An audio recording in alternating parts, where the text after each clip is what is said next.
सगळ्यांना भेटल्यानंतर अवश्य भोजन करायचंय हे सगळ्यांना माझी कळकळीची विनंती आहे की आपल्यासाठी पलीकडे आम्ही भोजन व्यवस्था सुरू केलेली आहे।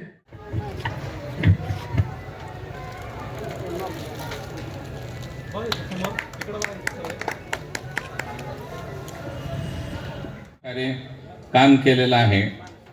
असे सर्वांचे लाडके सर शेळके सर यांना पुन्हा प्राध्यापक रघुनाथ शेळके सर यांचा 57वा वाढदिवस मोठ्या थाटामाटात साजरा होतोय। याच्याबद्दल मी सर्वांना ह्या बँका सर्वसाधारण नॅशनल बँकेशिवाय माणूस कुठं वळायलाच बघत नाही, परंतु यांच्यावरती या लोणंदकर मंडळींचा दांडगा विश्वास आहे आणि त्यांच्यावरती दांडगा विश्वास असल्यामुळे त्यांची पतसंस्था त्या स्वरांचे थोरले बंधू त्यांची सासरवाडी वाघोशी, पण त्यांच्या मिशेतलं बाळपण सगळं माझ्या घराशेजारी गेलेलं। मी रेल्वेच्या खाली राहिला आणि ते रेल्वेच्या वरच्या साईडला राहिला।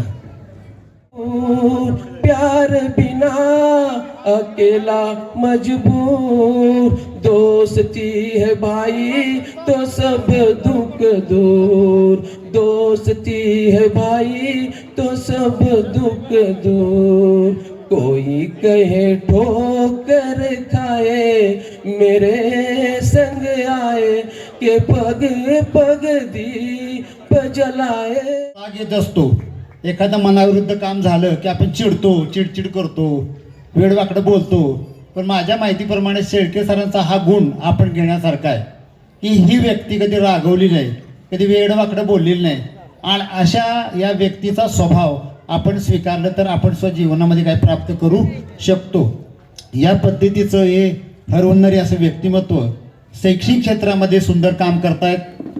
आर्थिक क्षेत्रामध्ये त्यांची जी पतसंस्था आहे या पतसंस्थेच्या माध्यमातून त्यांनी अनेक महिलांना सक्षम केलेलं आहे। त्याच्याबरोबर त्यांच्या सौभाग्यवती खांद्याला खांदा लावून त्यांना मदत करत असतात आणि एक आदर्श कुटुंब म्हणजे आता काळे सरांनी सांगितलं की एकत्र कुटुंब पद्धती बहुतेक मोडतच चाललेली आहे, पण या कुटुंबाकडे पाहिल्यानंतर एक निश्चित असं पाहता येतं की आदर्श कुटुंब पद्धती कशी असावी।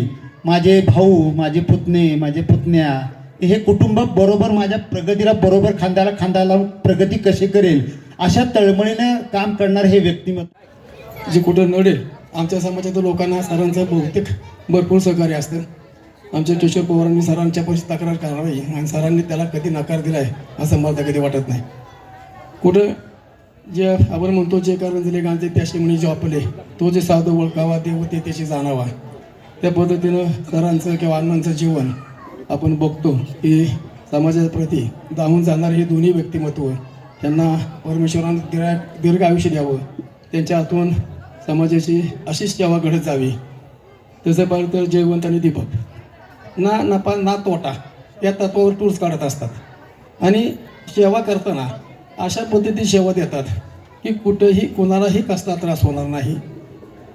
साऊथ इंडियाचे असतील, उत्तर हिंदुस्थानच्या ट्रिप असतील, ते दोघंही बंधू इतक्या व्यवस्थित ट्रिपा नेतात, इतकी व्यवस्थित लोक जपून आणतात की आल्यानंतर लोक त्यांचं कौतुकच करतात की त्यांच्याबरोबर आपण अवश्य जावं।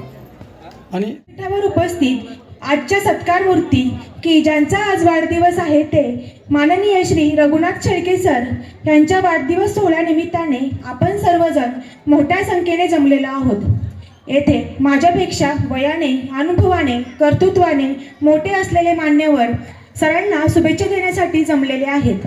त्यामुळे मी अधिकच काही न बोलता सरांच्या बाबतीत एवढंच सांगेल की सामाजिक व शैक्षणिक क्षेत्रात काम करत असताना सरांनी आपल्याकडे येणाऱ्या प्रत्येक व्यक्तीचा सहकार्य करण्याची भूमिका ठेवली। तसेच आपल्याकडे असलेली व्यक्ती ही कोणत्या जाती धर्माची आहे, कोणत्या पक्षाची आहे, कोणत्या विभागाची आहे हे सरांनी काहीच नाही पाहिलं, फक्त त्यांनी पाहिलं ते म्हणजे माणूस आणि माणसाची माणुसकी।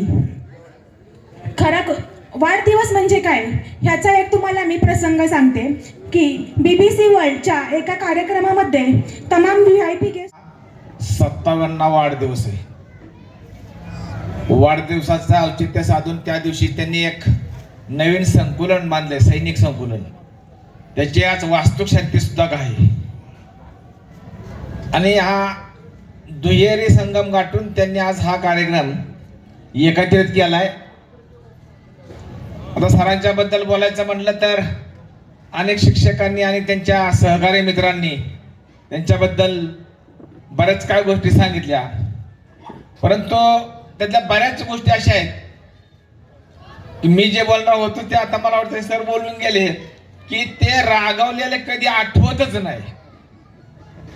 म्हणजे किती ताण असो, तणाव असो, कसलाही संघर्षाची बाजू असो, परंतु सर कधी रागावलेले मी कधी पाहिलेलं नाही. आणि एखादा आपण म्हण आहे बघा, जिथं तिथं आम्ही, जिथं कमी तिथं आम्ही, तसं सरांचं आणि सावित्रीबाई फुले त्यांच्या नावानं पतसंस्था काढणं. आता आपण जर बघितलं तर अख्ख्या महाराष्ट्रामध्ये सगळ्या पतसंस्था काढलेल्या बंद पडत चालल्यात, परंतु एक चांगली पतसंस्था चाललेली आपल्याला बघायला मिळते. त्या पतसंस्थेचं आम्ही दरवर्षी अख्ख्या एका कार्यालयामध्ये 700-800 महिला गोळा करणं इतकं सोपं नाही. एखाद्या राजकीय पुढाऱ्याला सुद्धा 2-2, 3-3 हजार रुपये देऊन सुद्धा महिला येऊ शकत नाहीत. एवढ्या महिला त्या कार्यक्रमाला त्यांच्या येत असतात. त्याचं श्रेय खरं तर त्यांच्या मॅडम शीतल वहिनी आणि त्यांना जातं. प्रत्येक कुटुंबाशी बॉन्डिंग, त्यांना गरज असेल त्या महिलांनाच, कोणालाही ते सरासरी कर्ज वाटप करत नाहीत. बऱ्याच वेळेला आम्ही बघतो की सरांना सांगितलं की बाबा एखाद्याला कर्ज द्या, खरंच गरज आहे का बघतात आणि ज्यांना गरज आहे त्यांना देतात. त्यामुळं बरेचशी कुटुंब आपण बघितलं असेल की महिला हा त्या घराचा पाया असतो आणि ती पाया भक्कम करायचं काम आदरणीय शेळके सरांचं चाललेलं आहे. त्यांचं सामाजिक कार्य मोठ्या यश मिळत नाही. याचं कारण लोकांना आता चांगलं काही बरं वाटत नाही. खरं तर आमचं शेळके सर मागच या नगरपालिकेमध्ये, नगरपंचायतीमध्ये कुठेतरी पदावर पाहिजे होतं. त्यांचा प्रयत्न असतो, एवढं कार्य त्यांचं चाललेलं असतं, परंतु लोकांना बरेच वेळेला चांगलं लवकर पचत नाही. काही दिवसांनी पचण्याची शक्यता नाकारता येत नाही.